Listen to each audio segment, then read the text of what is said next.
আসসালামু আলাইকুম। পিঠা খেতে সবারই ভালো লাগে। আর সেই পিঠা যদি হয় চাপা পিঠা তাহলে তো কথাই নেই। আর এই পিঠা এত বেশি সুস্বাদু যে যেকোনো পিঠাকে হার মানাবে। আজকে তৈরি করব চাপা পিঠা একদম সহজভাবে। চলুন তাহলে শুরু করি। ভিডিওটি দেখার পূর্বে একটি লাইক দিয়ে দেখা শুরু করবেন। আমি একটি বাটিতে নিয়ে নেব 2 কাপ পরিমাণ চালের গুঁড়ো, তাতে দিয়ে দিব স্বাদ মতো লবণ, দিয়ে ভালো করে মিশিয়ে নেব। এখন অল্প অল্প নর্মাল টেম্পারেচারে থাকা পানি দিয়ে একটি ডো বানিয়ে নেব। এখানে আমি আর কোনো কিছুই দিব না, এই 2 উপকরণ দিয়েই এই ডোটা করে নেব। ডোটা করা হয়ে গেলে 15 মিনিটের জন্য রেস্টে রেখে দিচ্ছি। এখন ভর্তা করে নেব। আমি এখানে 6টার মতো চাপা নিয়েছি, শুকনো মরিচ এবং রসুন। দেশি রসুন নেওয়ার চেষ্টা করবেন, তাহলে কিন্তু অনেক বেশি সুস্বাদু হয়। আমি এখানে 3টার মতো কুমড়ো পাতা নিয়েছি। কুমড়ো পাতাগুলো ধুয়ে একটু পানি জড়িয়ে নেবেন, তাহলে একদম ড্রাই ড্রাই হয়ে যাবে। দুটা দুটা করে চাপা দিয়ে ফোল্ড করে নিচ্ছি। আপনারা দেখলে বুঝতে পারবেন আমি কেমন করে করছি। এখন একটি তাওয়াতে সবগুলো ভেজে নেব। তো জালটা আপনাদের পছন্দ অনুযায়ী দিয়ে দিবেন। রসুন এবং শুকনো মরিচগুলো আমি প্রথমে ভেজে নিচ্ছি। এখনও যারা আমার চ্যানেলটি সাবস্ক্রাইব করেননি প্লিজ সাবস্ক্রাইব করে নিন। তো রসুন ও মরিচগুলো হয়ে গিয়েছে, এখন নামিয়ে নিচ্ছি। এখন চাপাগুলো দিয়ে দিব, দিয়ে একটি ঢাকনা দিয়ে 5 মিনিটের জন্য রেখে দিব কম আঁচে। এখানে বেশি আঁচ দিবেন না, তাহলে কিন্তু নিচে পুড়ে যাবে এবং ভেতরেও সেদ্ধ হবে না। তো মোট 7 মিনিটের মতো সময় লেগেছে। 7 মিনিট পর চাপাগুলো হয়ে গিয়েছে, এখন নামিয়ে নিচ্ছি।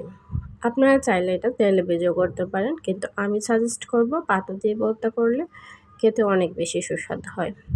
এখন স্বাদ মতো লবণ দিয়ে পাটায় বেটে নেব। আমি সাজেস্ট করব এটা পাটায় বাটার জন্য। ব্লেন্ডারেও করতে পারেন, কিন্তু পাটায় বাটলে খেতে অনেক বেশি সুস্বাদু হয়। এখন পিঠা বানিয়ে নিচ্ছি, ভর্তাটাও হয়ে গিয়েছে। আমি কেমন করে পিঠাটা বানাচ্ছি এটা আপনারা দেখে নিতে পারেন, কারণ এটা বলার কিছুই নেই। তাও বলছি, ছোট ছোট করে লেচি কেটে মাঝখানে গোল করে নেবেন, তারপর ভিতরে ভর্তা দিয়ে চারদিক দিয়ে ফোল্ড করে নেবেন, যাতে ভর্তা বের হয়ে না আসে।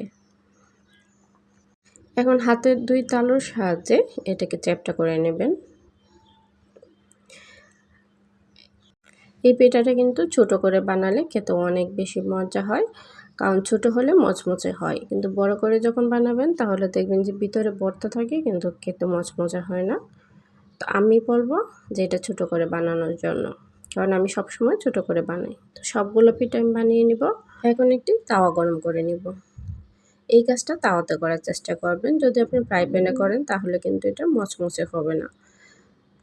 সবগুলা পিঠা ভেজে নিব এবং মাঝারি আঁচে পিঠাগুলো ভেজে দিব। প্রথমেই কিন্তু বেশি আঁচ দিবেন না, তাহলে কিন্তু মচমচে হবে না। তো কম মাঝারি আঁচে দেওয়ার চেষ্টা করবেন। এই পিঠাগুলো ভাজতে আমার প্রায় 10 মিনিটের মতো সময় লেগেছে। এক পিঠ হয়ে গেলে অন্য পিঠটা উল্টিয়ে পাল্টে সবগুলো পিঠা ভেজে নেব। তো কারা কারা এই পিঠাটা খেয়েছেন অবশ্যই কমেন্ট করে জানাবেন। আমার কাছে কিন্তু এই পিঠাটা অনেক বেশি ভালো লাগে, আর ময়মনসিংহ অঞ্চলের সবাই কিন্তু এই পিঠাটা অনেক বেশি পছন্দ করে। আর কে কে এই পিঠা খেতে পছন্দ করেন অবশ্যই কমেন্ট করে জানাবেন। নতুন একটি রেসিপি দেখার আমন্ত্রণ জানিয়ে আজকের মতো বিদায় নিচ্ছি। আল্লাহ হাফেজ।